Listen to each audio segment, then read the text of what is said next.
Welcome to the podcast. My name is Liz Jansen, and my guest today is Nancy Sabater. Nancy comes from Charlotte Hall, Maryland, and was the AMA Motorcyclist of the Year in 2011 for her advocacy work in getting the lead law overturned. We're going to talk about that and what Nancy did to get that acclamation, and also, how she did it and what we can do as individuals to make change. So, belated congratulations again, Nancy. It's still an honor. It's a great honor, and welcome. Thank you very much. And it is an honor, and I definitely hold it close to me. I appreciate it. Thank you. Let's start a bit by talking about how you got into riding. Have you been, what kind of riding do you do, and have you been riding for very long? I got into riding through some friends about 20 years ago, and on and off I was riding the dirt trails, mostly in Florida and Croom, and then met my fiance, and he raced professional motocross, and we went on the road together. I really didn't ride too much during that time, and then we got me a bike in 2000, and I started riding some more. Again, it's trails. I don't do motocross, don't have that kind of skill, but I enjoy watching it so much. It's been a huge part of my life in regards to watching others in their progression. And so I do a lot of trail riding. I still do trail riding more actually within the last 3 years than I've ever. It's crazy. I say I'm riding more in my 40s, which sounds nuts to me, I think. But I'm having such a blast. I've raced hare scrambles and everything, and it's just so much fun. So I'm having a great time still riding. Yeah. We do a little bit of dual sport riding, but for the majority, my riding is off-road trails. Great. I've got news for you. I've been riding for more than 40 years, and I keep riding more and more every year. So you just have more of that to look forward to. That's awesome. Have you always been involved in advocacy? Because you really came into the limelight with this lead law thing. So have you been involved before this in advocacy? Not so much in advocacy. I actually volunteered to help somebody that was running for Congress, and that had gotten me interested and more aware of how you can, do things and how you can reach people, and, going into DC and doing things. I live about 40 minutes from Washington, DC, and, never really taking advantage of where I live, and the fact that, as a constituent, is there something that concerns me, and what can I do, to let this person know? A lot of people, I think you tend to just, go about your business, live your life, and you don't really think about those people that, you elect into office, and what they can do for you, or, they don't know anything about you, and how do things affect you? They're supposed to know they're supposed to represent you. So you need to make sure that they're representing you the way you want them to. So that's kind of how I learned that, it's good to speak up, and and there's lots of opportunity to, to contact people that can do things, that need to know where you're at with issues like the lead law. So for me, it was a matter of this is going on. I live 40 minutes from Washington, D.C. What are the avenues that I can take? How can I be effective? Who can I contact? And it's like a campaign. Okay, so what? Some of the people that are watching this will not be in the United States. So just very briefly, what's the lead law, and what got you so hot about it? So the lead law, I should say. Right. The lead law was a law that was put into place by good-intentioned people. The Consumer Product Safety Commission, basically, they had come upon children that were having problems with lead poisoning because there were toys coming from China that had high traces of lead, and they were small toys, and because children could put them in their mouths, this is how they were getting sick from it. So when they tried to make a law to protect children. It was a blanket, and it covered a lot of things like books and bicycles and and motorcycles, and that were manufactured for children under the age of 12 because it was considered something that was made for a child. The lead law was going to have something to do with it. But the unfortunate thing is, I mean, well, everybody knows that most children aren't rolling around playing with their motorcycle, putting parts of motorcycle parts in their mouths. And so it was unfortunate, and it basically became a parent that people needed to just speak up and say, hey, whoa, there's too many things that you're blanketing, and this doesn't make any sense, and we need to think more common sense wise. And that's the lead law. Then people started looking more into it and realizing that there was although it was well intentioned, there were flaws in it, and people started getting involved in trying to make that apparent to people in DC that could effectively change the law. Okay, so that would have meant the end of ATV and trail bike sales to children under 12, correct? Right. There was even a time that the even parts that were manufactured for such bikes, ATVs, snowmobiles, dirt bikes, all these items, the parts were actually pulled off the counters. You couldn't go to your local dealership and get a part for a bike like that during a certain amount of time. And this was gonna become forever. And that's right. What you're saying is right. That was the deal. Basically, if you wanted to buy this motorcycle, you wouldn't be able to because it was made for a child, and that included all parts. It even included their gear. So it would have had a huge impact Huge. on the industry, and I mean, that's stopping all the riders that are starting at a young age. So what got you hot to fight this? Well, as my fiance Billy, he had been riding all through his life since he was 6 years old, and I learned a lot about his involvement and his family, and what they did. Although I had seen it because I had been involved in motorcycling before I met him, and I knew lots of families, and I was at the motocross tracks and saw everybody. It's a family function. People bringing their motorhomes and just everything about it. Learning from him and his experiences, and knowing him as the person he has become as an adult, and just seeing that how all those experiences had shaped him.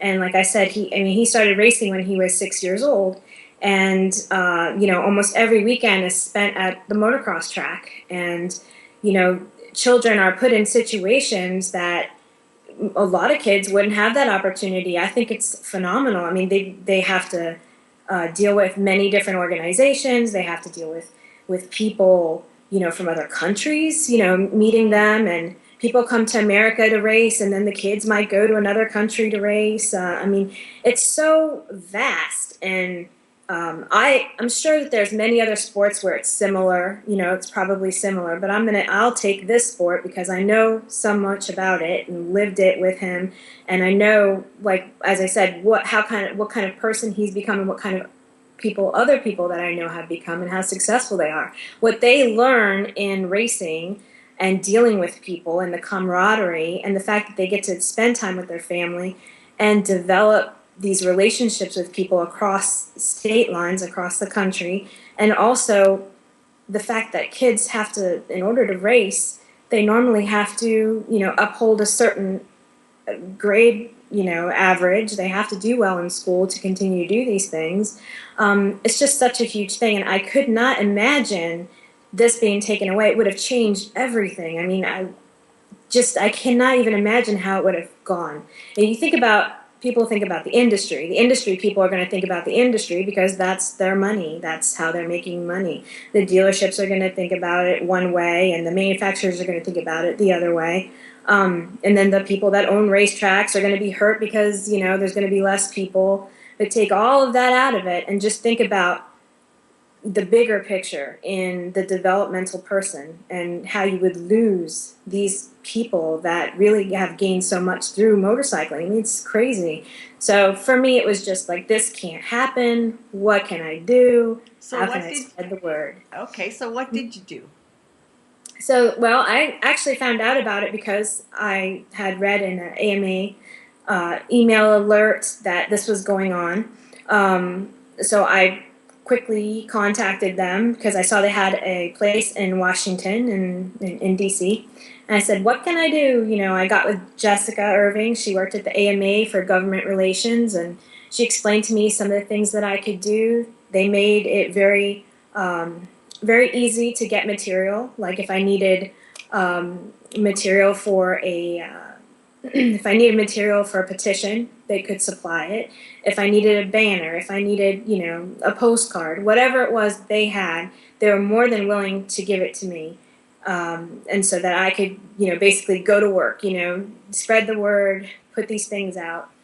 So that was my first thing, was getting information about what the lead law was, understanding it so that I could further explain it to other people that didn't know about it.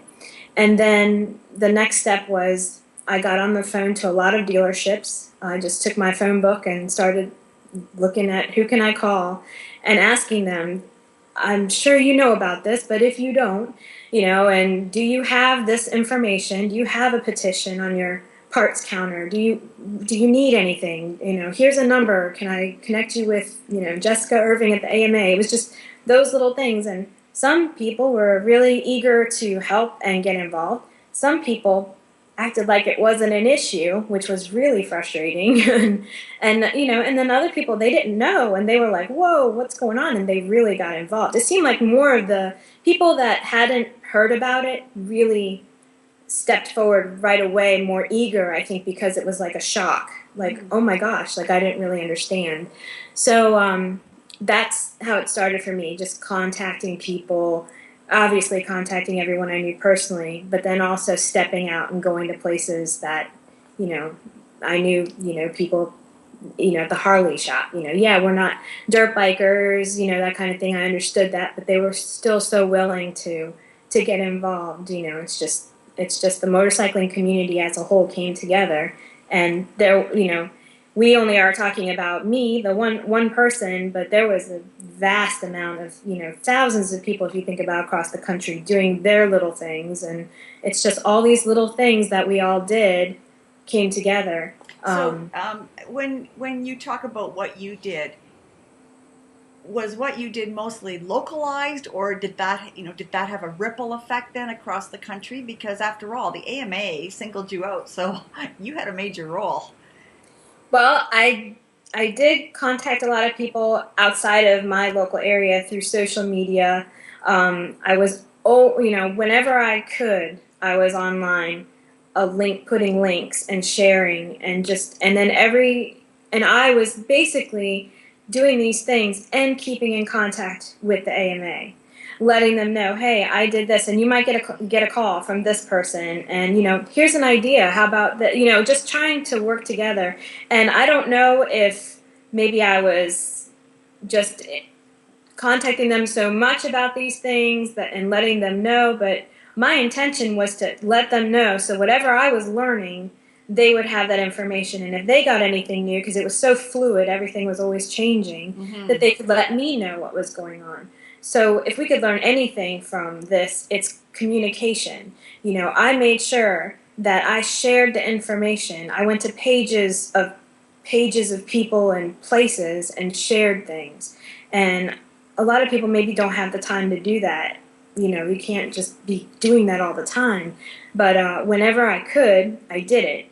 And I was just really vocal about it. And I also wrote in my paper to the, you know, the local editor, like, this is going on, you know, and you can do that. And maybe a lot of people don't really think about that, what can I do? Or, so these were things that I learned, you know, throughout, like I say, like a campaign. People are going to want to reach out to your community. Well, you can write a letter to your editor in the local newspaper. And again, sharing, I mean, this social media, it's insane what you can do. Powerful.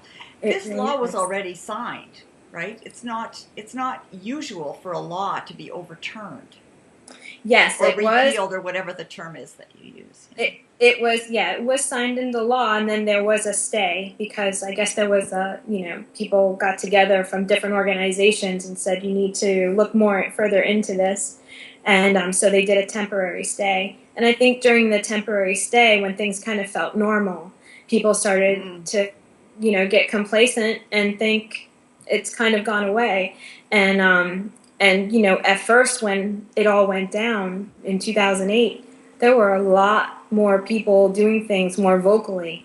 And then when the stay came, as I said, I think people just kind of got a little bit more lax. Like it wasn't out there all the time.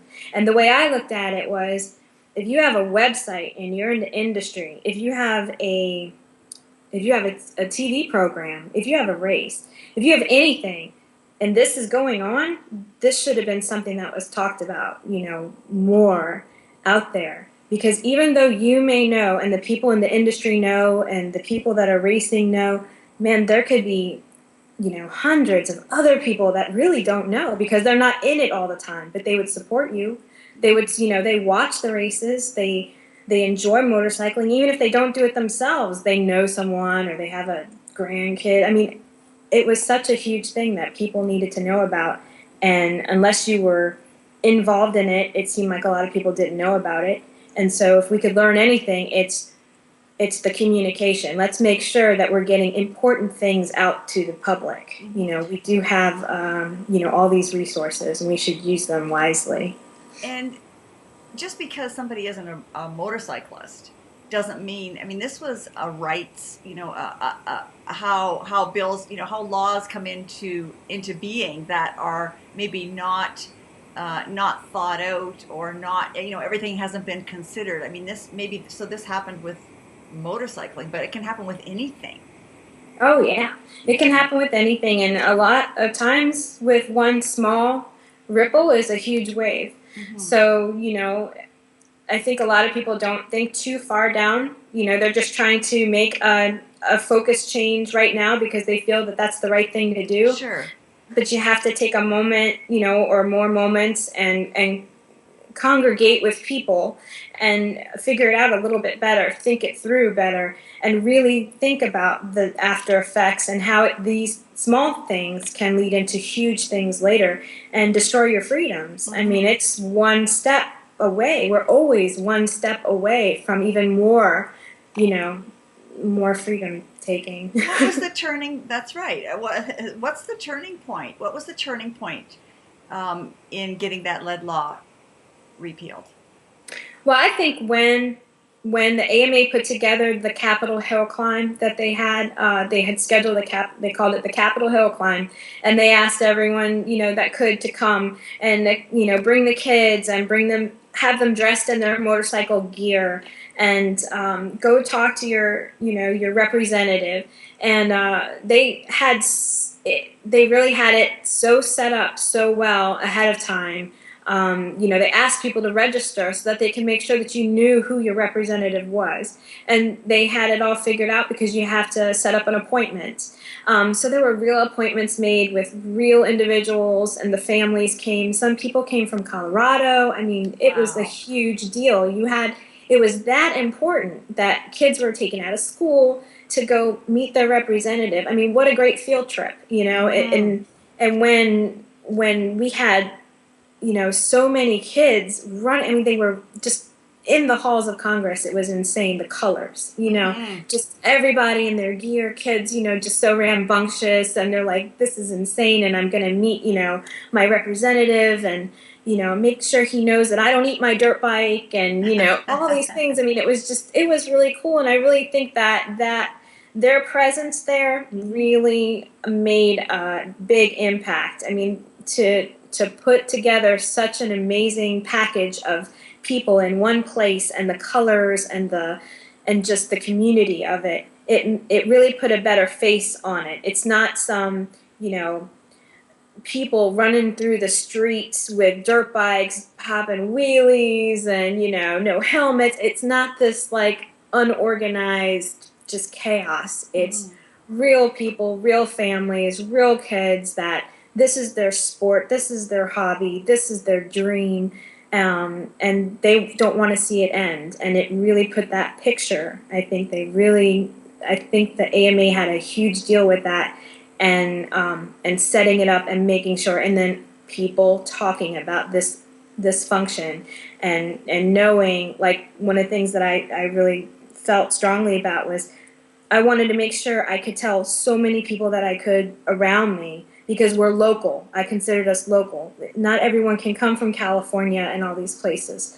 Let's try to do the best we can to represent them, to make it, if they couldn't come, let's make sure we can come. We're only, this far away. Let's do what we can to make a big showing. And there was a lot of people doing that, so it was really a great function. I think that's what turned it. You were running up against a deadline. And how long were you involved until the final decision was made? I stayed involved. I really started getting involved in February 2011. I knew about it like all during 2008, and I talked about it a little bit because I just said, that's crazy, and you just never think it's really going to happen. But then when I started getting all those emails, like I said, the AMA did a really great job of making it people aware. And the one thing, I just stayed in it all the way through. And I knew that the one thing that I had never known, but I learned through this whole ordeal, was that people that are members of the AMA, they don't just get email alerts. They have to sign up for them. Good point. Right, and the American Motorcycle Association doesn't want to bombard people with things that they may not have a use for, or they might find, like, I don't care, I don't want to know about all these things. So just let me ride. Right, or I need an AMA membership because I race, or whatever it is. And so a lot of people, even though it was this many members, 200-some thousand members, it wasn't 200-some thousand members getting these alerts. Right. So think about all the people that really didn't know, and what was done with who did know. And it was just a matter of everybody staying, making sure, like I said, I'll just say it over and over again, it's communication. That's the bottom line. If people didn't communicate, if people don't talk about what's going on, you cannot expect everyone to know what you know. Tell us about the MotoPatriot. The MotoPatriot is, it's just, basically it's a club on Facebook. It's a page that I started to try to make people aware of different issues that come up in regards to access to trails, or the ethanol problem, just different things that are going on. It's also somewhere that I'll put something on there if I see someone, if I heard that somebody did something just really extraordinary, they're involved in motorcycling, that's a MotoPatriot, I'll say, great job to this person, and give a shout out to that person. I'd like to continue the MotoPatriot as being a place where people can share information, again, the communication thing, or somewhere where they can come and look and see information that maybe I posted.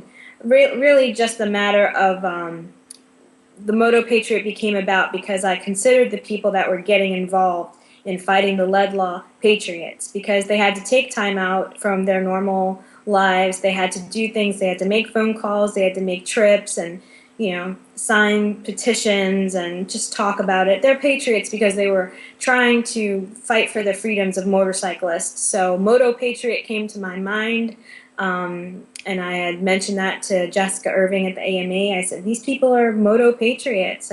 It's a perfect name for them, and so I just wanted to share that. When I went to a couple motocross nationals, I went and talked to some of the professional riders and told them about, what we were doing. And, I consider them MotoPatriots. It's just, you have to not take it for granted, what we do. So we have to continue to fight for it. We never know if it's going to change. So, Yeah, and anybody can join your Facebook page? Yep, anyone can join the Facebook page. It's the MotoPatriot, Facebook.com/the MotoPatriot. Excellent. So it's there for everybody, and hopefully we get more people on there to talk about issues. You know, I don't know everything that's going on. What I basically do is I'll look from time to time and see what's going on with the AMA or what's going on with the Blue Ribbon Coalition. You know, all these different organizations, they're all trying to do something positive for motorcycling. Mm-hmm. You're always going to find that you're not going to agree with 100% of this club or that organization.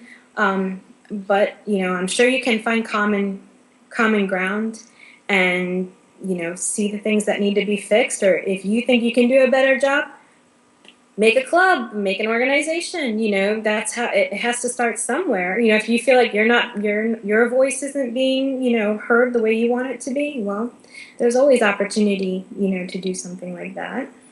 Thank you very much, Nancy. You've demonstrated your leadership in, you know, in everything you did for the lead law.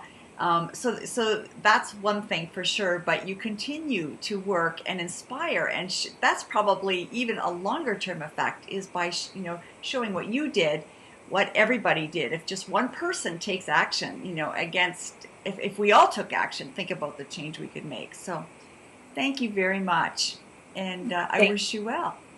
Thank you very much. I would like to add one thing. All right. Kind of a fun. I also started a Facebook page called Dirt Bike Girl Adventures. Okay. Yeah, because I feel that I'm a dirt bike girl and I'm always having adventures. And I'm going to go ahead and put together a team to do a 24-hour challenge race at Perry Mountain in Alabama. And it should be a good time. So okay. It should be fun.